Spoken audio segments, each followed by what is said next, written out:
Welcome to Karpagam creations. இன்றைக்கி நம்ம காளான் பெப்பர் ஃப்ரை தான் பண்ண போகிறோம். அதுக்கு இந்த மாதிரி ஒரு 45 ருபீஸில் சூப்பர் மார்க்கெட்டில் இருந்தது, அதை வாங்கிட்டு வந்திருந்தேன். எப்போவுமே வந்துட்டு பெப்பர் ஃப்ரை வந்து சிக்கனில் செஞ்சு சாப்பிட்ருக்கோம். இப்போ ஃபஸ்ட் டைம் நான் காளான் ஃப்ரை பண்ணுறேன். வாங்க வீடியோக்குள்ளே அதுக்கு தேவையான பொருட்கள் என்னென்னு சொல்லி பார்க்கலாம். ஃபஸ்ட்டு அதுக்கு வந்து காளான் எடுத்துக்கோங்க.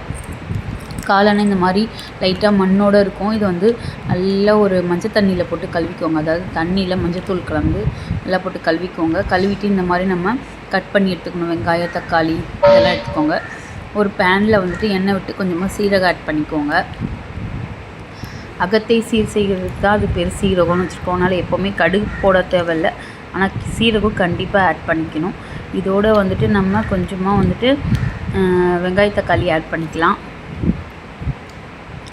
அப்படியே லைட்டாக சாட்டேட் பண்ணிக்கோங்க. இப்போ நான் கொஞ்சமாக மஞ்சள் பொடி ஆட் பண்ணிக்கிறேன், கொஞ்சம் உப்பு ஆட் பண்ணிக்கிறேன். இதை நல்லா நம்ம வதக்கி விட்டுக்கலாம்.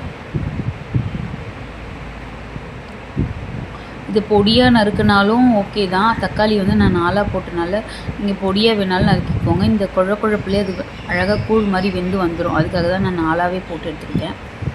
இதோட கொஞ்சம் கறி லீஃப் ஆட் பண்ணிக்கலாம் வாசனைக்கு.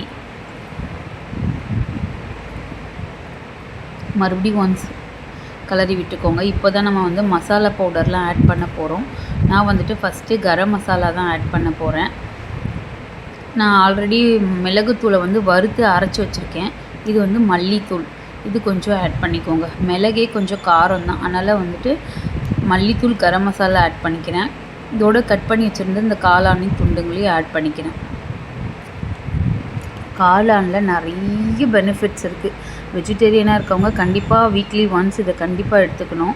அப்போ தான் இதில் இருக்கிற நிறைய சத்துக்கள் நம்ம உடம்புக்கு வரும்.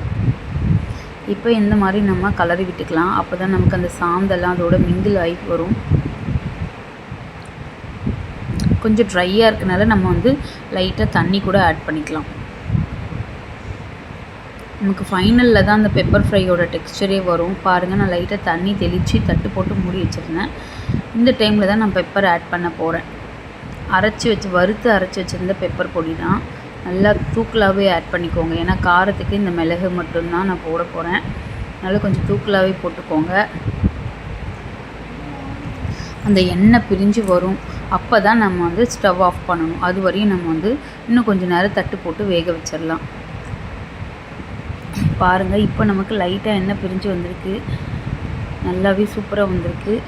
இன்னும் ஒரு 5 மினிட்ஸ் கூட நம்ம விட்டுறலாம். பாருங்கள், ஃபைனலாக நமக்கு இந்த மாதிரி ஒரு டெக்ஸ்சரில் வந்துருந்தது. உண்மையாகவே நான் இன்றைக்கி வந்து புடலங்காய் கூட்டு தான் வச்சுருந்தேன். அதில் காரம் போடாமல் இதில் காரம் தூக்கலாக போட்டிருந்தேன். உண்மையாகவே காம்பினேஷன் நல்லா இருந்தது. டேஸ்ட் அல்டிமேட்டாக இருந்தது. சாப்பிட்றதுக்கு சிக்கன் மாதிரி இருந்தது. நீங்களும் வீட்டில் இந்த மாதிரி ட்ரை பண்ணி பாருங்கள்.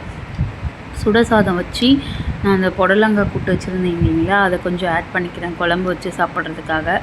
இந்த கூட்டு கொஞ்சம் வச்சு அதுக்கப்புறம் வந்து நான் அந்த காளான் பெப்பர் ஃப்ரை கொஞ்சம் தொட்டுக்கல் வச்சு சாப்பிட்டு பார்த்தீங்கன்னா உண்மையாகவே டேஸ்ட் அல்டிமேட்டாக இருக்கும்.